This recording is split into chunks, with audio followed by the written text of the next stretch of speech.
De rien. Attends. De quoi on va parler? Bonjour. Attends, c'est quoi le sujet? Le système de santé de demain. Ok. Fantine, Nicolas et Jean-Noël.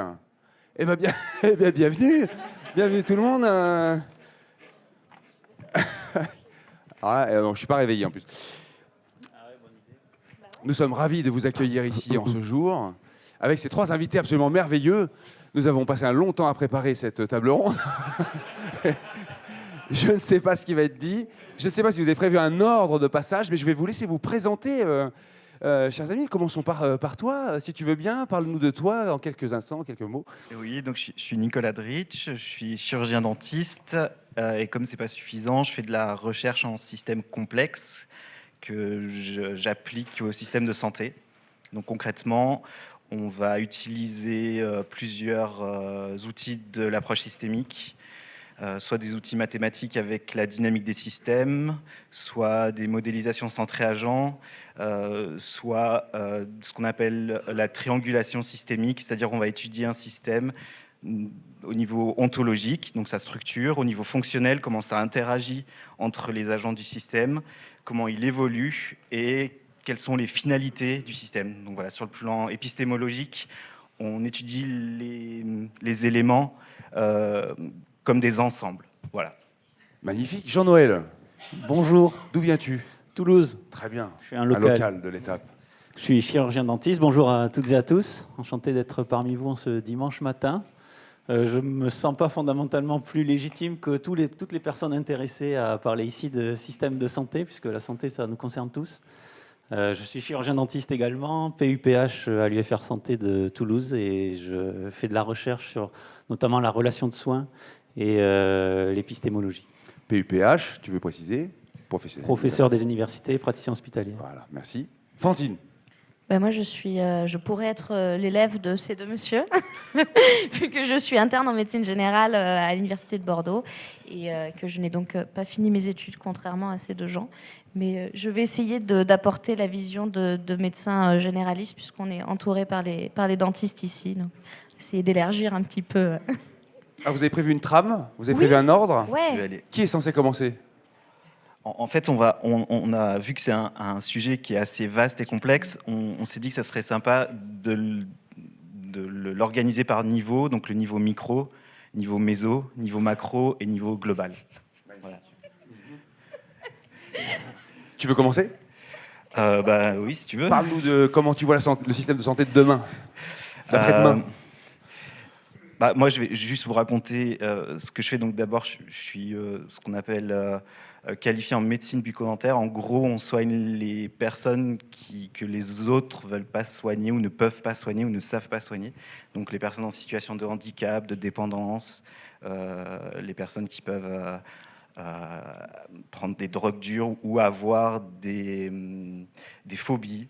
Et il y en a pas mal, je pense, quand on parle de dentiste. Vous êtes normal, en fait. Et ce dont je me suis rendu compte rapidement, c'est que quand je soignais à l'hôpital, nos compétences techniques qu'on apprend à la fac sont peu opérantes face à la complexité de ces parcours-là. Et on a besoin, du coup, de développer des compétences relationnelles. Et ça, je m'en suis rendu compte assez tard, finalement, parce que quand on soigne une personne atteinte d'un autisme, il faut parfois 4-5 séances de séances blanches avant de pouvoir faire un soin très simple. Et puis si dans son environnement global, il n'y a pas tout ce qu'il faut pour que le soin perdure, en fait, ce qu'on a fait, tous les efforts qu'on a fait vont être anéantis en très peu de temps. Et donc, je me suis intéressé à toute cette approche relationnelle dans le soin. Et donc, puisqu'on est au niveau micro, ça m'a permis après d'utiliser ça avec les patients aussi dans ma pratique privée. Et je me suis rendu compte que l'aspect technique est extrêmement important, mais il ne suffit pas. Et je pense que pour l'instant, dans nos études, on focalise trop sur l'aspect technique. Donc on connaît pratiquement tout, un médecin et la plupart des soignants ont des connaissances en biologie moléculaire, biologie cellulaire, tissulaire, organique, etc., très élevés. Mais dès qu'on arrive sur des niveaux qui englobent tout ça, donc les approches comportementales, sociales, politico-économiques, etc., et encore plus quand c'est environnemental, là, on est vraiment au fond du fait-tout, quoi. C'est joli. Voilà. Tu fais le même constat, Jean-Noël?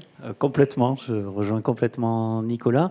Et pour revenir sur le titre, le système de santé de demain, donc on parle de système, Nicolas a parlé de système, et on a voulu orienter nos discussions ce matin sur l'approche systémique. Donc on ne va pas parler système de santé au sens pur et dur, assurance maladie, mutuelle, économie, etc. Surtout qu'on n'est pas qualifié pour ça, en fait. Ouais. Enfin, moins. Pas trop. Mais en fait, plutôt dans l'aspect systémique de cette science qui est la systémique et qui est le regard qu'apporte aujourd'hui la pensée moderne sur ce qu'on peut imaginer de la santé. Et j'aimerais aller dans le vif du sujet directement, voir parmi vous et m'ancrer sur des références, puisqu'on est au REC, et c'est super important de citer nos sources. Et j'aimerais dire que la source que je vais, en tout cas personnellement, employer aujourd'hui pour réfléchir à un système de santé avec vous de demain, c'est la source du partage de pouvoir entre un patient et un praticien. Et ça, c'est essentiel, parce que c'est en fait au cœur de nos réflexions ensuite à des niveaux plus englobants, à l'échelle de la communauté de soins que l'on organise, à l'échelle des programmes de politique de santé publique. Mais tout découle en fait de qu'est-ce qu'on veut, nous patients, on est tous des patients, par rapport à notre relation à la santé. Et en fait, un article qui est cité, alors là, plus de 3500 fois, vous pouvez aller le télécharger, Emmanuel et Emmanuel, Journal of American Medical Association, 1992, les différents types de relations de soins. Et il y en a 4, des relations de soins. Qu'est-ce qu'on veut? Qu'est-ce que vous voulez, vous, en tant que patient, dans cette relation de soins individuelle? Est-ce que vous voulez tous les pouvoirs? Tous les pouvoirs, c'est je suis patient, j'attends de mon praticien qu'il m'explique les différentes alternatives à mon problème et je choisis. Je choisis en fonction du coût que ça représente, du temps que ça représente et de mes préférences. À l'autre extrême, paternaliste. Je suis le patient, je vais voir mon médecin parce que j'ai un souci, il diagnostique très vite le problème et il m'impose le traitement. Donc là, c'est l'extrême opposé. Tout le pouvoir décisionnel est laissé au patient. Et entre les deux, il y a les approches dites délibératives, où en tant que praticien, je vais me positionner comme un professeur, je vais enseigner à mon patient ce qui est le mieux pour sa santé, donc je me mets dans une position de professeur. Et puis il y a l'approche très nuancée, mais qui a d'énormes implications ensuite au niveau des programmes de santé publique, dite interprétative, où là je vais me positionner comme un conseiller qui, ayant écouté la singularité de la personne, je vais pouvoir le conseiller sur ce qui me paraît le mieux pour lui, et pas pour ce qui est le mieux dans ce qui émerge des données avérées de la science. Et cette distinction, elle est super importante, parce qu'aujourd'hui en France, dans le Code de santé publique, on ne peut pas être consumériste, donc l'approche extrême tout pouvoir au patient, ça c'est les États-Unis, parce qu'il y a un devoir de bienveillance. Et on ne peut pas non plus être paternaliste avec les lois Kouchner 2002.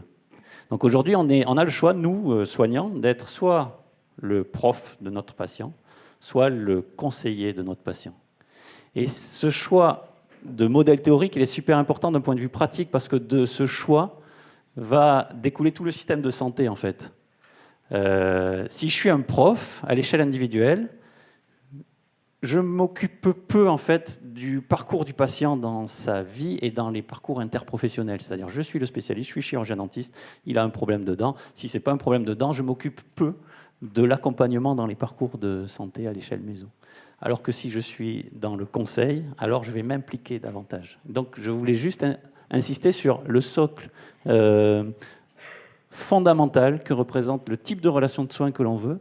Et je pense que ça serait important d'avoir, par exemple, des référendums, des avis de l'ensemble de la population. Ce n'est pas forcément homogène, d'ailleurs. Il me semble, moi, je défends clairement l'approche dite interprétative, où on va, en tant que patient, attendre d'être conseillé plus qu'enseigné.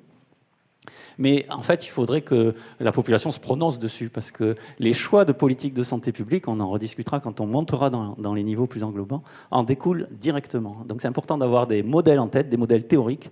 Et les modèles théoriques, il faut les exprimer parce que c'est eux qui vont nous empêcher de tomber dans ce qu'on fait en réaction à de l'actualité ou à des croyances que l'on peut avoir en tant que patient ou praticien.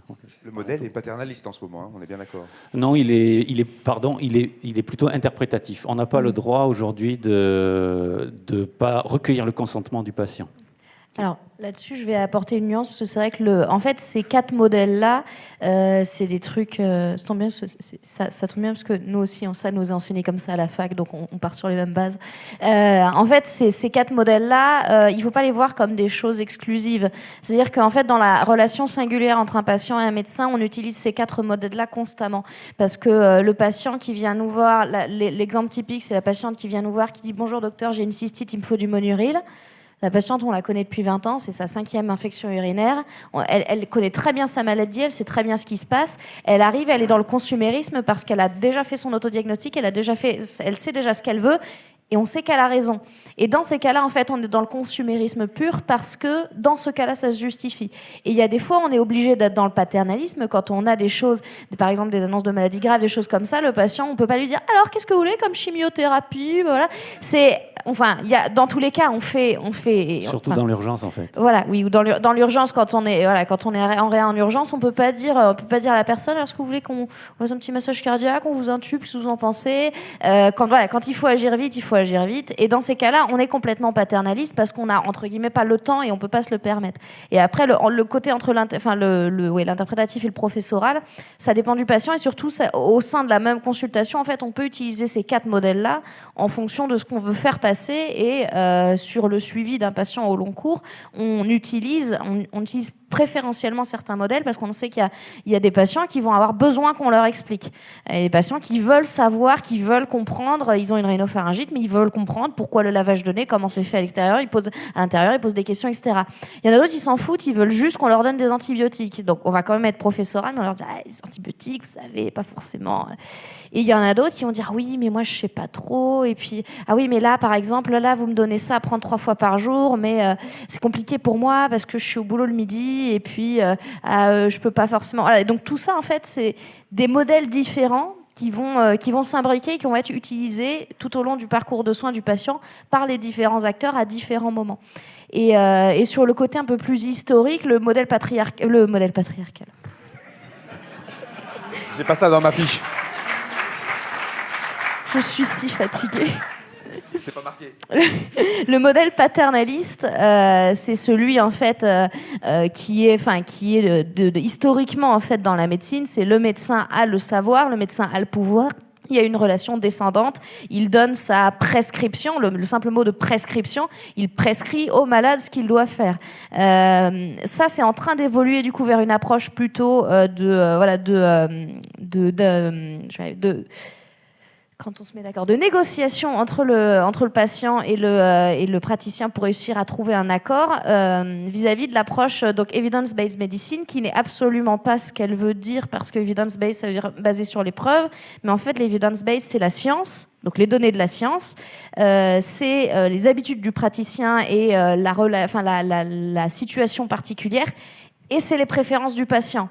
Et en fait, c'est un pôle qui est tout aussi important que les données de la science. C'est-à-dire que le patient qui va dire non, mais moi, ça, j'en veux pas, c'est des merdes chimiques, donnez-moi des trucs naturels. Et ça fait partie aussi de la relation de soins. Et en fait, ça doit être mis sur le même plan que les données de la science. Et c'est ça, justement, tout ce triangle-là, en fait, qui fait qu'on est obligé de jongler pour savoir comment réussir à avoir une relation qui puisse fonctionner dans la relation patient-médecin. Vous prévoyez de couper à 11h, j'imagine. Vous prévoyez un temps de questions assez conséquent, je présume. Donc je vous propulse dans le champ méso. Je lis les parcours de soins de plus en plus complexes. Que voulez-vous dire par là ? Eh bien, les progrès, en fait, ce dont parlait Fantine, si on peut parler de modèle théorique. Le modèle théorique de base de la médecine pendant longtemps, ça a été le modèle biomédical, qui nous a permis de faire des progrès absolument fantastiques. Si on est là aujourd'hui avec des parents, des grands-parents, il y a encore 100 ans, si on regarde les arbres généalogiques, on voit qu'il y a très souvent des enfants qui sont morts avant 2 ans, et c'était rare quand les personnes vivaient jusqu'à 80 ans. C'est évidemment grâce à ce modèle-là. Cela dit, comme n'importe quel modèle, il a des limites, et donc c'est pour ça qu'à partir des années 50, on a développé le modèle biopsychosocial. Et en fait, le paradoxe de ça, pourquoi il est apparu à ce moment-là, c'est parce que justement la population vieillissant, eh bien, on avait de plus en plus de mal à faire face à la complexité. Et actuellement, c'est typiquement ce qui nous arrive aujourd'hui. Si on parle de trous de la Sécu, de tous ces trucs-là, c'est parce qu'en fait, on s'est retrouvé avec des modèles qui dataient juste de l'après-guerre, qui étaient parfaitement adaptés, mais sauf que comme tout évolue, eh bien, ces modèles-là commencent à être pas en bout de course, parce qu'on aura toujours besoin des compétences techniques, pharmacologiques, du modèle biomédical, et évidemment toutes les preuves qu'il peut nous apporter. Mais face à la complexité des personnes qui sont en situation de handicap, auparavant, en fait, elles décédaient très tôt, ou voilà, mort-nés la plupart du temps. Là maintenant, les personnes en situation de handicap, même avec des handicaps très lourds dans les masses, les ESAT, etc., peuvent vivre jusqu'à 70, 80 ans. Et donc on se retrouve face à des cas extrêmement complexes, et on n'est pas forcément outillé pour ça, et pas uniquement à un niveau individuel, mais vraiment au niveau méso, c'est-à-dire au niveau structurel. Comment est-ce qu'on a structuré le système de santé? Le modèle biomédical a structuré le système de santé par spécialité. On a un problème organique, on va voir le spécialiste de cet organe. Évidemment, il y a le médecin, heureusement, le médecin généraliste qui est encore là pour essayer de faire comme il peut le lien, parce que justement, on a tellement tiré sur la corde au niveau politique qu'il y en a de moins en moins, et on leur demande de faire des miracles, ce qui n'est pas cool pour eux. Donc ils essayent de faire ça, mais ils ne peuvent pas à eux seuls porter comme ça les dysfonctionnements systémiques et structurels du système de santé. Donc au niveau méso, on va avoir besoin, si on parle du système de santé de demain, on va avoir besoin d'améliorer les liens entre les disciplines médicales et les liens entre les secteurs, c'est-à-dire entre le secteur médical, médico-social, etc., etc. Comment les améliorer, ces liens? Oui, en intégrant la notion justement de parcours de soins intégré. C'est-à-dire l'approche méso, elle est intéressante dans le sens où le soignant, quel qu'il soit, va se projeter dans l'intérêt de ce qu'il apporte par rapport au bassin de population qu'il traite. C'est-à-dire, je ne vais pas me comporter, moi, chirurgien dentiste, de la même façon dans mon organisation structurelle du cabinet ou de centre de soins dans lequel je suis, si je suis en centre d'une grande ville ou en milieu rural. Et l'intégration, l'adaptation au territoire du parcours de santé des populations de ce territoire, c'est ça l'échelle méso. C'est ce qu'on appelle les parcours de soins intégrés. Et je reviens sur l'importance des modèles théoriques. On n'organise pas l'échelle méso dans un quartier d'une grande ville ou dans un territoire rural de la même façon si on a de façon subie un modèle inexistant. Si on n'a pas choisi de modèle, alors on adopte le modèle biomédical. C'est-à-dire on est le spécialiste, on nous adresse des patients, on les traite et on s'occupe très peu de leur adressage. Si on organise, et ça se fait de plus en plus dans tous les pays, y compris en France, l'échelle méso. Ce qui se fait en France, c'est les maisons de santé pluriprofessionnelles, les CPTS, donc à l'échelle d'un territoire, l'organisation des communautés de professionnels territoires de santé. Et communautés des professionnels sur territoire de santé. Et ça permet, par exemple, de penser la rémunération des soignants à l'échelle de ce parcours. C'est-à-dire, aujourd'hui, une grosse limite de notre système de santé actuel, axé sur du biomédical, c'est la tarification à l'acte. C'est-à-dire, il y a une maladie, il y a un traitement, et voilà. Ce qu'on peut imaginer avec les CPTS et des approches méso organisées, adaptées à chaque territoire, c'est des prises en charge forfaitaires pour les maladies chroniques. On a beaucoup de maladies chroniques aujourd'hui, en dépit d'un épisode de pandémie aiguë. On a quand même majoritairement des maladies chroniques aujourd'hui. Et organiser les parcours de santé à l'échelle des territoires avec les patients, ça passe par des initiatives méso, influencés par des programmes de santé publique macro pour favoriser des changements dans la prise en charge des rémunérations. Par exemple, en chirurgie dentaire se pense la possibilité pour la parodontite chronique de la prendre en charge, non pas à coup de détartrage et de surfaçage régulier, de gratter les dents régulièrement et de tarifer à l'acte, mais d'imaginer un forfait sur une année, par exemple, où le patient, au rythme de sa maladie, est vu fréquemment ou pas pour la prendre en charge. Donc, l'aspect forfaitaire de comment est rémunéré un soin est central aussi. Et aujourd'hui, la tarification à l'acte à l'hôpital ou en pratique libérale, elle est essentiellement à l'acte et ça, c'est pas adapté aux maladies d'aujourd'hui. Donc il y a une vraie réflexion à faire à l'échelle des territoires de proximité et donc des politiques pour que ces prises en charge territoriales soient en conformité avec la relation de soins qu'on veut avoir et avec les programmes de santé publique. Avant de plonger dans macro puis global, je vois sur la fiche des initiatives sur les questions de manque de ressources humaines et ou en décalage avec les demandes de terrain. Fantine.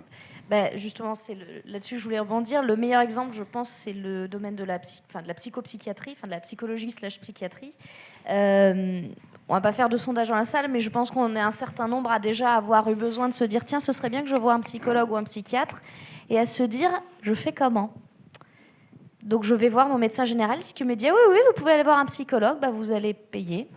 Très bien, voilà. Donc en fait, la prise en charge de la psychiatrie, je crois que c'est le meilleur exemple du dysfonctionnement de ce système parce que la tarification à l'acte, ça ne marche pas en fait en psychiatrie. Parce qu'on ne peut pas juste voir les gens une fois et leur dire voilà, ça fera 45 €. Ah oui, si vous voulez revenir, il faudra repayer 45 €. Ah non, c'est pas pris en charge par la Sécu.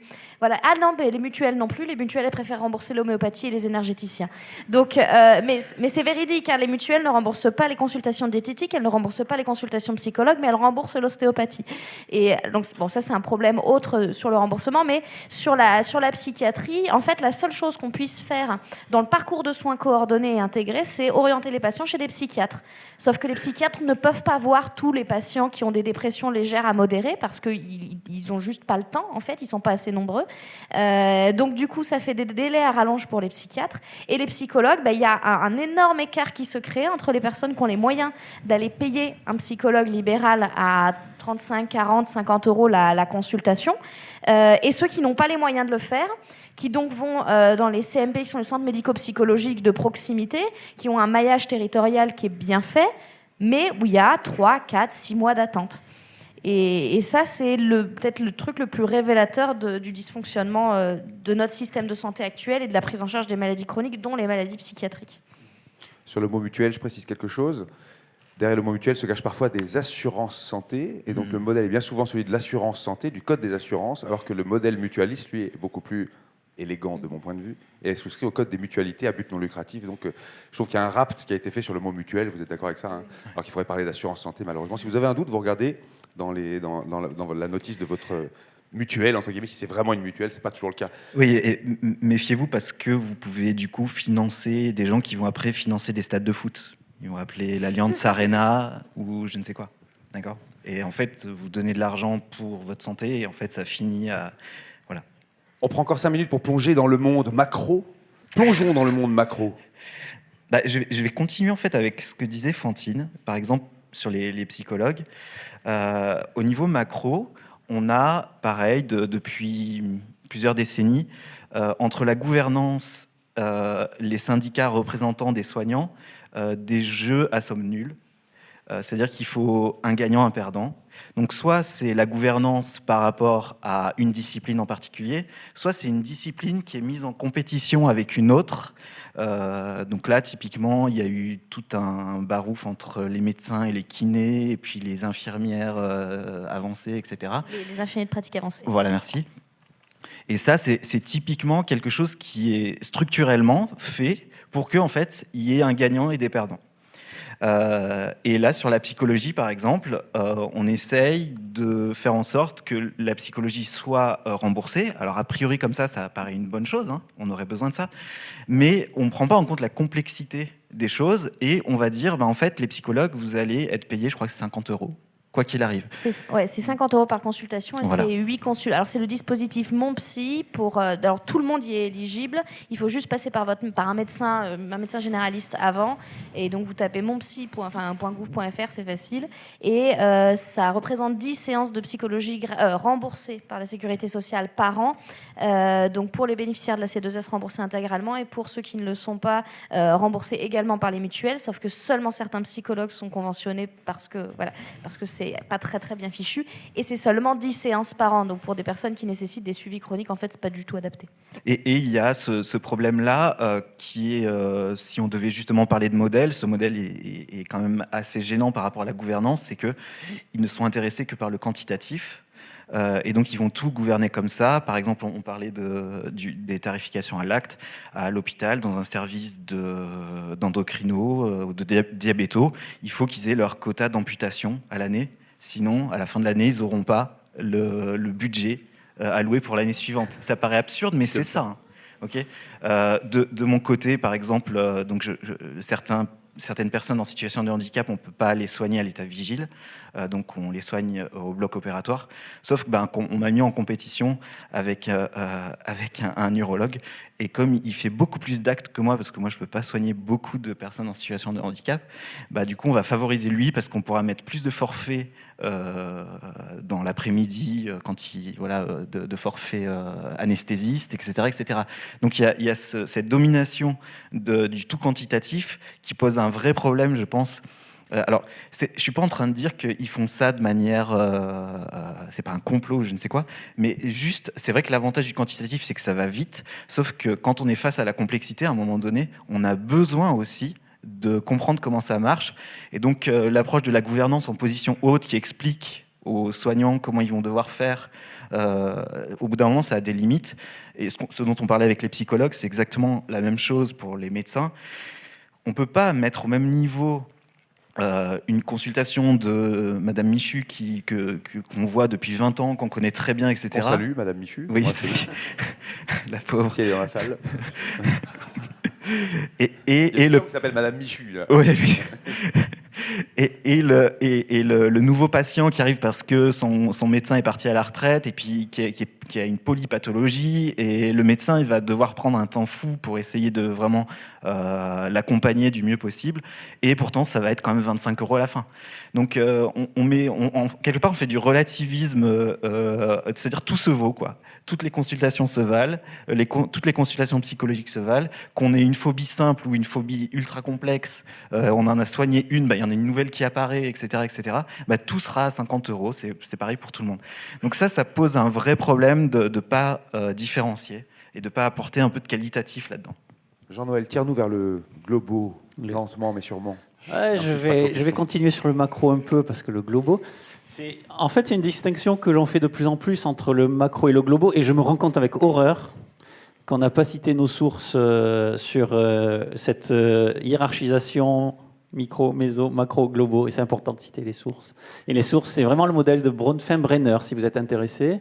Années 90, c'est une théorisation de la santé sur les différents niveaux qui nous entourent, donc avec un praticien, avec un docteur, un soignant, dans quel contexte il soigne, dans quel système de santé macro il soigne, et ce qui est introduit depuis quelques mois, c'est le niveau global de la santé, c'est-à-dire, je parle en termes théoriques, c'est l'aspect environnemental, global, planétaire, qui doit pouvoir être aussi pris en compte aux échelles macro, méso, micro, dans la prise en charge de nos patients, parce que notre santé est aussi conditionnée par l'environnement et la biosphère dans laquelle on vit.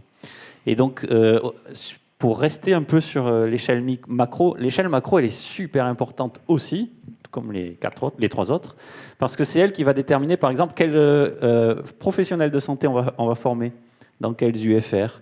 Et on a besoin de beaucoup de créativité aujourd'hui si on veut faire évoluer le système de santé dans la création de nouveaux métiers. On a plein de nouveaux métiers à créer dans l'échelle de la santé. Et on est encore sclérosé, pas qu'en France, partout. On manque d'imagination dans la création de nouveaux métiers. Ce dont on rêve, par exemple, en santé publique, c'est des métiers de coordination, de veille territoriale des besoins de santé de la population. On parle toujours de la dichotomie prévention-curatif, mais en fait, c'est plus compliqué que ça. On veut pouvoir accueillir les gens globalement à des stades moins avancés de leur maladie. Et pour pouvoir le faire, il faut avoir connaissance dans chaque territoire des besoins de santé, des risques qui émergent dans ce territoire. Et donc, en gros, ce qu'on peut espérer, si on rêve d'une cohérence entre les niveaux micro, méso, macro, globaux, c'est des organisateurs territoriaux dans la veille et dans la cartographie des besoins de santé pour organiser les parcours de soins des patients en situation de maladie chronique ou de handicap dans chacun des territoires. C'est-à-dire de combien de dentistes j'ai besoin dans le Lot aujourd'hui ? De beaucoup plus que ce qu'il y a. Mais ça, pour l'affirmer, il faut des chiffres autres que la seule démographie professionnelle et le rapport avec la population. On a besoin de systèmes de surveillance. On peut, pour le coup, profiter des technologies, des big data pour savoir, pour estimer assez facilement, sans rentrer dans des grandes études épidémiologiques, quels sont les besoins de population des santé. Ça pourrait être une utilité de la technologie. Donc, vraiment, à l'échelle macro, on pourrait espérer de la créativité, d'abord, je pense, dans l'organisation des métiers et dans essayer de ne plus avoir peur de créer des nouveaux métiers, parce que c'est difficile de créer un nouveau métier de santé. Aujourd'hui, on le voit dans le monde dentaire avec le nouveau métier d'assistant bucco-dentaire niveau 2, c'est-à-dire une personne qui serait là pour aider le chirurgien dentiste à faire des actes simples dans son cabinet et donc faire davantage de ce qu'on appelle la prévention. Ça, c'est important, on l'attend depuis très longtemps. Mais au-delà de ça, il y a d'autres métiers dans la coordination des soins. Et là, on peut s'inspirer de certains métiers anglo-saxons ou dans d'autres pays. C'est important de s'inspirer de ce qui se fait aussi. Lance-nous dans le globo et je vais procéder aux questions. Pour les questions, je voudrais savoir, est-ce que vous voulez une salve de 3 questions à laquelle vous répondez ou est-ce que je les prends une par une et vous répondez en essayant d'être Des salves de 4 questions, s'il vous plaît. C'est bien 4 questions 3 2 3,5. 3,5, j'essaye. Tu nous lances sur le globo, je te donne ta fiche d'ailleurs qui te revient. Merci. Et toi, je vais échanger mon micro avec toi. Ah oui. Pour pouvoir circuler dans la salle. Je ne vais pas aller bien loin. Je suis pas du tout face à des gens qui font de la santé publique et d'épidémiologie. Je suis pas du tout la plus qualifiée pour parler globaux. Je vais prendre juste un exemple très rapide et très concret. Vous n'êtes pas sans savoir qu'actuellement il y a une guerre aux portes de l'Europe, entre autres, et que des gens se réfugient en France pour échapper à ces horreurs-là. Des gens qui vivent des choses dont on n'a pas idée, des gens qui nous racontent des choses en consultation auxquelles on n'est pas préparé, et des gens qui ont besoin de soins dentaires, beaucoup de soins dentaires, qui ont besoin de prise en charge chronique, de pathologies parfois graves. Moi, j'ai des patients bulgares épileptiques, j'ai des patients géorgiens qui ont des cancers, j'ai des patients ukrainiens qui ont des troubles psychiatriques, j'ai une patiente ukrainienne qui a un diabète de type 1, qui est sous pompe à insuline. Ces gens-là sont en situation plus ou moins régulière sur le territoire français. Ils ont des droits à la sécurité sociale qui sont extrêmement précaires, avec un accès aux médecins traitants qui est compliqué. Ils ne parlent pas français, ils ne parlent pas forcément anglais. C'est des consultations qui prennent extrêmement de temps. Je vous assure que quand vous avez le patient géorgien épileptique qui arrive, qui est sourd et qui est accompagné de sa sœur qui a un cancer du sein, et ben la consultation d'un quart d'heure facturée 25 €, c'est juste pas possible en fait, parce qu'il faut avoir accès à un interprétariat. On a besoin de la sœur forcément vu que le frère est sourd, donc du coup en fait il lit sur les lèvres de la sœur qui elle-même comprend ce que dit l'interprète, à qui on explique les choses.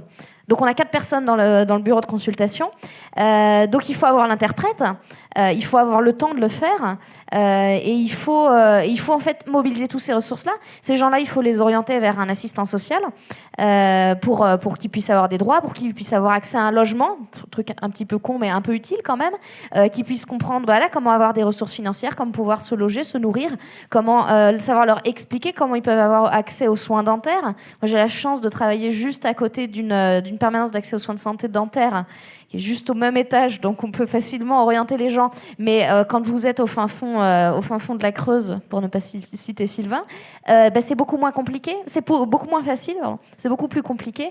Et tout ça, ça pose la question également du système politique qu'on veut, notamment pour les situations les plus précaires, qui de toute façon seront les premières à pâtir du manque d'organisation des soins de santé, parce que quand on a de l'argent, on réussit toujours à bien se faire soigner. Très bien, je vais passer aux questions. Juste, Richard, juste avant les questions, 2 minutes. Au niveau global, ce qui nous anime de plus en plus maintenant, c'est évidemment la problématique écologique. Et donc vous verrez qu'il y a pas mal de modèles scientifiques qui sont en train de se former. Donc soit vous verrez One Health, une seule santé, ou la santé planétaire, ça c'est Lancet plutôt qui a lancé ça en 2015. Après il y a d'autres systèmes, d'autres modèles, mais peu importe. Et en fait la problématique qu'on a essentiellement, pourquoi ces modèles ont apparu, c'est qu'en fait on a de plus en plus, la connaissance scientifique augmente et on constate un gap entre la connaissance scientifique qu'on a et les modèles théoriques qui sont de plus en plus poussés, intéressants, valides sur le plan de la santé, et les politiques qui sont presque de plus en plus, peut-être pas de plus en plus simples, j'en sais rien, mais typiquement, on a eu depuis le Covid un problème avec beaucoup plus une poussée des suicides. Et ben, la réponse qu'a eu le politique, alors qu'on a pratiquement un siècle depuis Durkheim sur comment ça se passe, le suicide au sein des sociétés et tout ça, ça a été juste de faire une ligne téléphonique. Donc genre, on appelle le 3614 et puis ben, la corde, finalement, on va aller faire du canyoning à Grenoble. Il y a un côté, il y a un gap qui devient pratiquement absurde. Et donc, tous ces modèles-là, et depuis la charte d'Ottawa, qui date de 1986 maintenant, disaient explicitement, on a vraiment un problème de gap entre nos connaissances scientifiques qui commencent à être de plus en plus bonnes et ce qu'en font le politique. Et je pense qu'on est au REC, il faut qu'on se pose la question de comment est-ce qu'on fait pour faire le lien entre le scientifique et le politique, parce que je sais qu'au niveau rationaliste, on aime bien faire cette distinction, mais finalement, je pense que c'est un peu comme le curatif et le préventif. Ce sont des systèmes qui sont en interaction dynamique.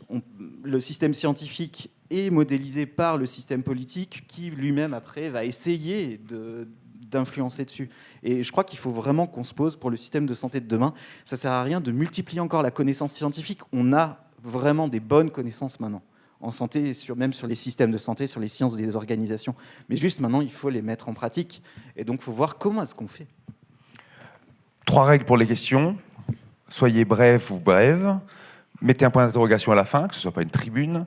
Et j'aurais tendance à privilégier les prises de parole des femmes, puisqu'on connaît les raisons qui font qu'il y a un frein à la prise de l'expression. Et j'ai déjà vu 4 mains d'hommes se lever. Première main. Bonjour, question un peu naïve, mais au niveau macro, tout ce qui est coordination, on n'a pas déjà un peu de l'ARS qui est censé faire quelque chose de ce côté-là? Est-ce qu'ils sont en Agence nationale de santé, pardon, est-ce qu'ils sont en sous-staff? Est-ce qu'il y a un souci de compétences? Est-ce qu'ils gèrent de manière à côté de ce qu'il faudrait? Ou qu'est-ce qui se passe avec eux du coup? Ou alors vous voulez commencer? En fait, ça va être très simple. Si tu veux, c'est un problème vraiment de ressources humaines.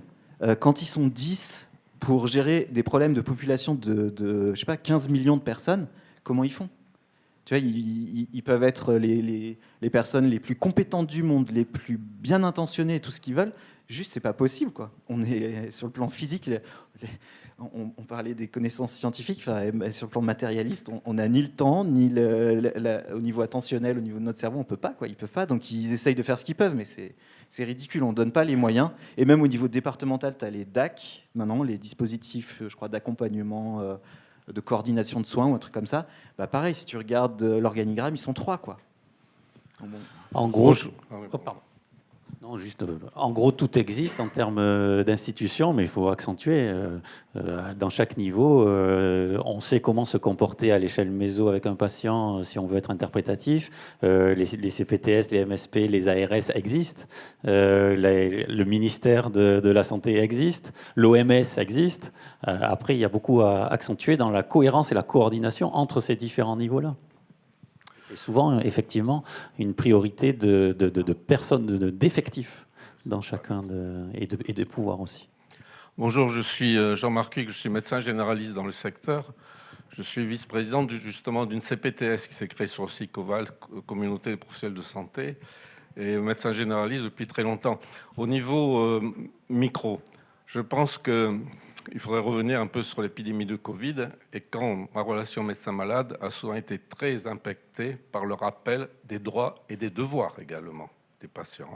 Donc j'étais à la fois enseignant, mais parfois j'ai dû être aussi un peu agressif sur les gens qui ne respectaient pas leur devoir de protéger leurs semblables. Sur le paiement à l'acte, moi j'ai commencé en 1977 mon travail. J'étais au syndicat de la médecine générale qui s'était créé après 1968 et qui défendait le paiement à la fonction. Donc ça fait presque 50 ans qu'on disait que ce paiement à l'acte était limité, tous les experts le disaient. Autre chose, au niveau d'un macro. La question, c'est celle-ci. On parle du système de santé. Votre titre ne me plaît pas parce qu'à l'heure actuelle, en France, il y a un système de soins. Et pour passer au système de santé, justement, c'est les CPTS, c'est d'autres choses. C'est arriver vraiment à faire on parlait d'épidémiologie, de santé publique. Les CPTS peuvent faire de la santé publique, justement, parce qu'on va sortir de nos cabinets, on va soigner, on va pas soigner, on va s'adresser pour des soins de santé à toute une population. C'est ce côté-là que j'aimerais bien que vous développiez, parce que je pense que c'est fondamental. Et arrêtons de parler du système de santé. J'espère qu'on pourra en parler dans les années qui viennent, mais à l'heure actuelle, on est toujours dans un système de soins et qui fait que depuis des années, les gouvernements sont fait complètement piéger là-dessus, ont toujours refusé de s'intéresser au fond politique de ce système, comment le faire passer à un système de santé. Je n'ai pas été trop long. Et je suis également membre de l'AFIS, l'Association française d'information sur les sciences, qui a un stand à l'entrée. C'est dit. Je reviens vous voir. Donc je fais partie d'un mouvement qui s'appelle Culture Santé, et donc on applique l'approche systémique, et l'une des choses qui nous anime, c'est quelle est la finalité d'un système. Et donc vous l'avez parfaitement dit, depuis 1945, on a finalisé notre système de santé sur l'accès aux soins, qui est, je pense tout le monde est plutôt d'accord pour que ce soit une finalité universaliste et bonne, mais comme n'importe quel modèle et n'importe quelle finalité, le problème c'est de ne faire que ça.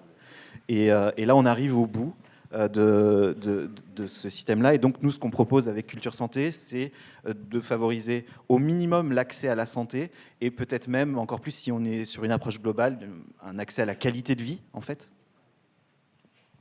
Et on arrive d'autant plus au bout, merci de votre intervention, que vraiment les raisonnements macro-globaux, ils vont nous guider sur les systèmes de demain, parce que je prends l'exemple de ce que je connais le mieux, la carie dentaire.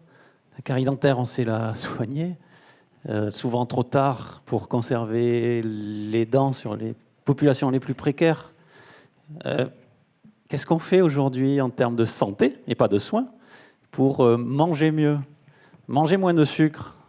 Toute cette industrie du sucre moi le premier, qui nous incite à en manger beaucoup trop, et donc à avoir tous les problèmes de santé qui en découlent. Qu'est-ce qu'on fait culturellement pour trouver des alternatives aux bonbons, tout en ayant encore, parce que c'est très ancré dans notre société, il en faut des bonbons, mais quels bonbons de demain? Il y a beaucoup de recherches à faire sur ça pour avoir de la santé. Surtout que ce qui est intéressant, c'est que pour le côté prévention, vu qu'on parlait de la dichotomie prévention-curatif, moi je propose beaucoup de consultations de prévention. Les gens sont très demandeurs. Moi j'ai mis un feuillet de consultation de tabacologie sur mon bureau, bien visible. Depuis que je l'ai mis, j'ai à peu près, parmi les patients fumeurs, un patient sur 3 qui me dit « Ah mais vous faites parce que moi j'aimerais bien essayer d'arrêter de fumer. » Et en fait, les gens sont vraiment demandeurs quand je propose. J'ai eu la semaine dernière, une patiente début de suivi, mensuration, poids, taille. Je lui dis votre poids. Oui, bah oui, c'est vrai, j'aimerais bien en parler parce que moi ça me gêne, et je lui voulais qu'on se voit. on a prévu une consultation pour parler de son poids. En fait, les gens sont demandeurs de ce genre de choses et du coup, ça nécessite, ça nous questionne vraiment parce qu'en fait, la société est prête à justement ce qui est des actions politiques en faveur de vraies cotations de prévention. La seule consultation en médecine générale de prévention qu'on peut coter, entre guillemets, c'est-à-dire qui ne fait pas comme une consultation médicale classique de 25 €, c'est la consultation de prévention santé sexuelle des patients de moins de 26 ans qu'on peut coter une fois et qui, à la base, n'était accessible que pour les femmes pour la première contraception. Maintenant, on peut la faire également pour les jeunes hommes de moins de 26 ans. Et c'est juste une fois. C'est la seule chose qui a été mise en place par la sécurité sociale pour favoriser les consultations de prévention. La consultation de tabacologie, c'est 25 € comme une consultation normale de 15 minutes. Oui, bonjour. Donc, Nance Florence, médecin hospitalier. Je voudrais saluer la qualité de l'animation de Richard et des intervenants. J'ai une question, et c'est surtout pour avoir votre avis par rapport au système macro. On voit aujourd'hui, dans le système de santé, quand on le pratique, depuis une dizaine d'années, une complexification effectivement des prises en charge avec des malades qui sont chroniques de plus en plus lourds. Et tu as dit, Jean-Noël, je crois, il faut être plus inventif sur les nouveaux métiers de la santé. Alors moi, je partage tout à fait cet avis.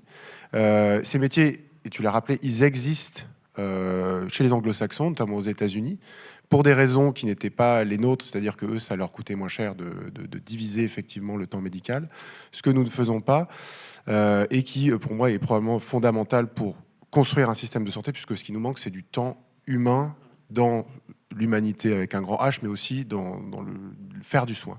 Donc, quels sont pour vous, pour toi, les principaux freins au développement de ces nouveaux métiers de santé qui, en fait, existent déjà, donc il n'y a pas besoin d'être trop inventif et juste d'aller chercher le concept de l'hygiéniste, le concept du nurse practitioner américain. Pourquoi est-ce qu'on ne peut pas le faire en France ?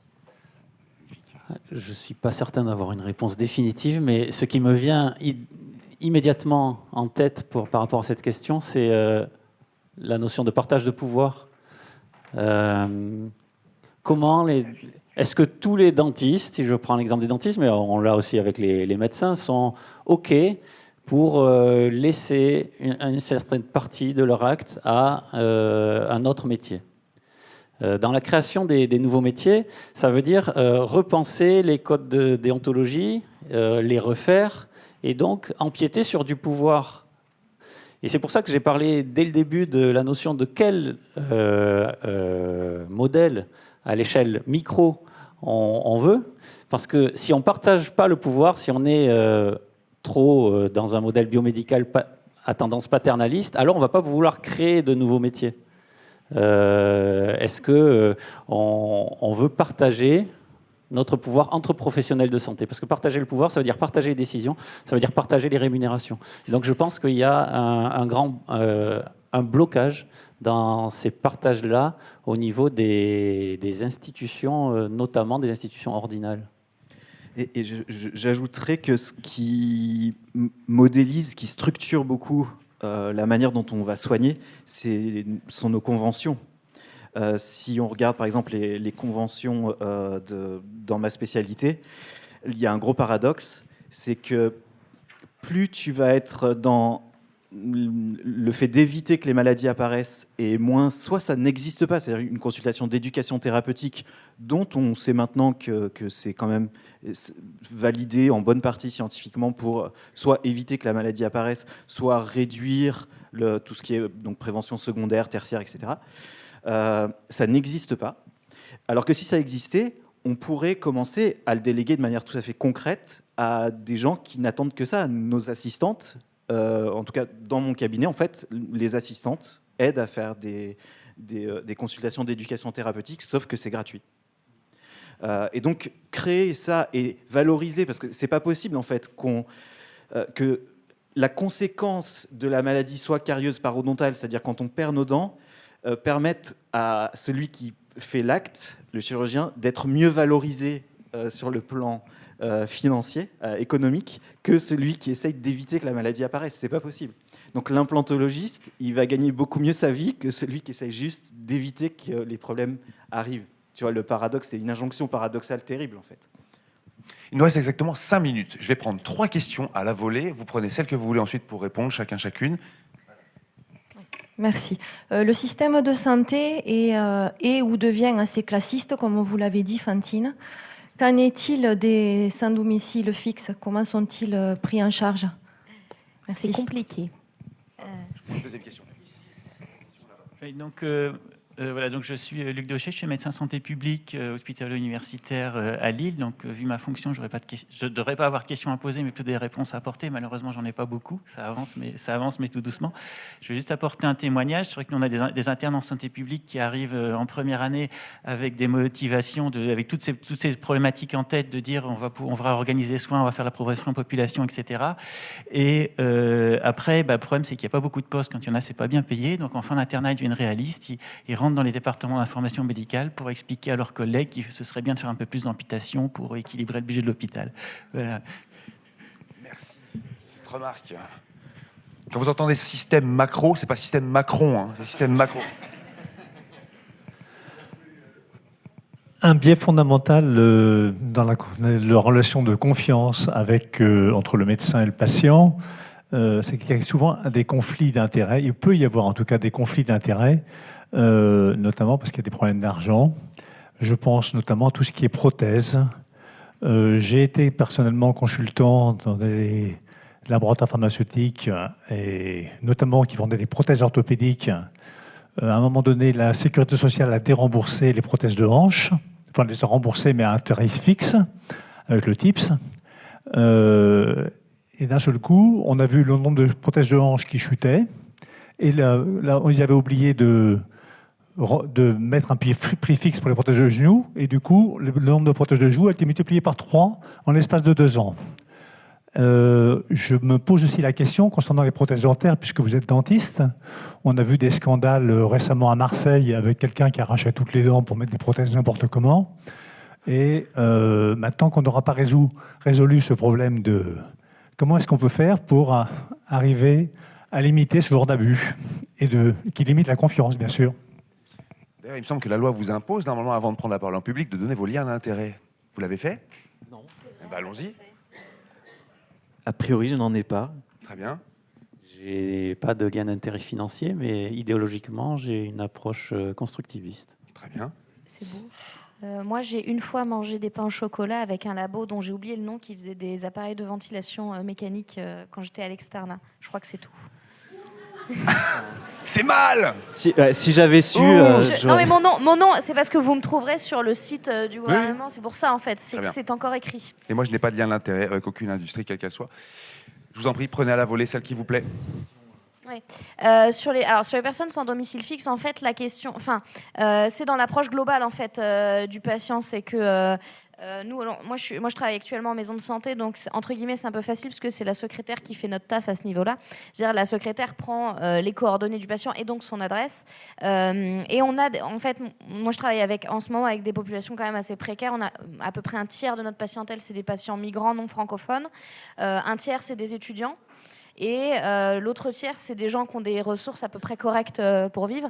Donc on a globalement deux tiers de public plus ou moins précaires. Et dans ces patients-là, on a des patients sans domicile fixe. En fait, c'est juste tout un pan supplémentaire de la santé au sens large qui va se rajouter. En fait, ça a des contraintes supplémentaires. Après, tout dépend en fait des droits qu'ils ont. C'est surtout ça.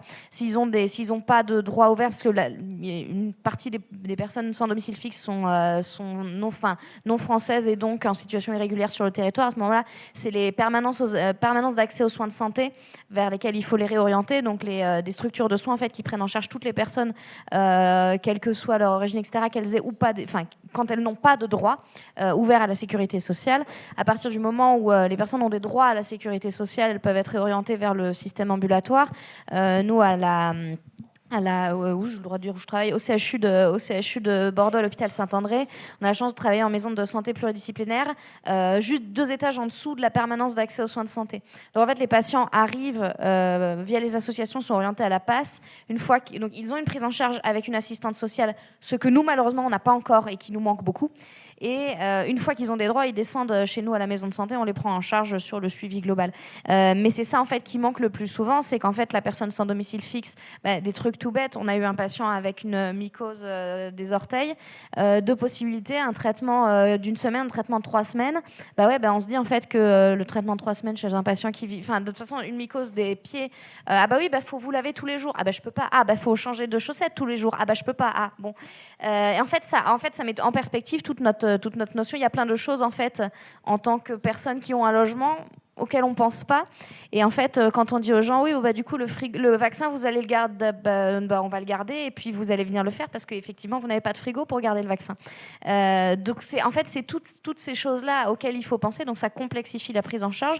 Et on a aussi des patients. On a un patient qui est arrivé il y a quelques semaines au cabinet, qui était suivi, qui a essayé de se faire suivre en ville, un monsieur qui consommait des drogues intraveineuses, qui était sans domicile fixe, qui maintenant a trouvé un domicile et qui a dit en fait j'ai fait plusieurs médecins généralistes, aucun n'a accepté de me prendre en charge dans sa patientèle parce que ancien toxicomane et SDF. Et ça c'est illégal et ça doit être dénoncé en fait, ça doit être dénoncé, mais malheureusement ça existe encore. 1 minute, chers messieurs. Je pense qu'on peut répondre aux questions, même aux 3 finalement, en revenant sur l'importance d'être le plus clair possible sur quoi on veut tendre en tant que système. Et le fait de tendre plutôt vers la santé ou la qualité de vie fait que, naturellement, on va favoriser les réductions des inégalités, soit hommes-femmes, soit des CSP qui sont plus bas, etc. On va aussi faire en sorte de valoriser tout ce qui évite d'arriver aux prothèses, aux solutions prothétiques, ou qui évite de valoriser un peu trop ces techniques-là, sachant qu'elles devraient arriver en bout du compte, alors que là, pour l'instant, c'est l'objectif. L'objectif du système, c'est de produire du soin. Et quand vous regardez un rapport de l'adresse, clairement, il n'y a que ça, en fait. C'est soi-disant un rapport de santé, mais comme notre confrère l'a dit très bien, en réalité, vous lisez, on ne parle que de soins, et on ne parle que d'usagers ou de consommateurs de soins. Alors qu'on devrait parler d'êtres humains qui juste veulent vivre, quoi. Jean-Noël. Et je finirai très rapidement pour aussi sur conclure sur ces 3 interventions.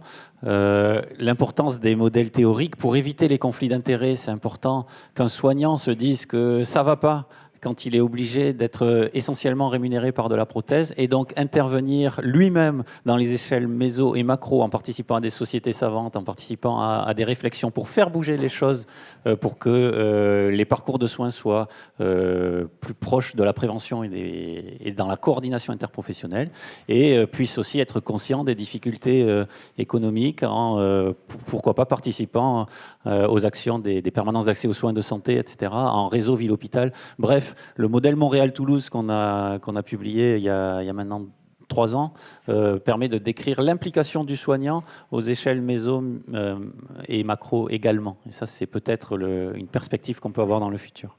Fantine, Jean-Noël, Nicolas, le monde de demain vous remercie. Merci. Merci.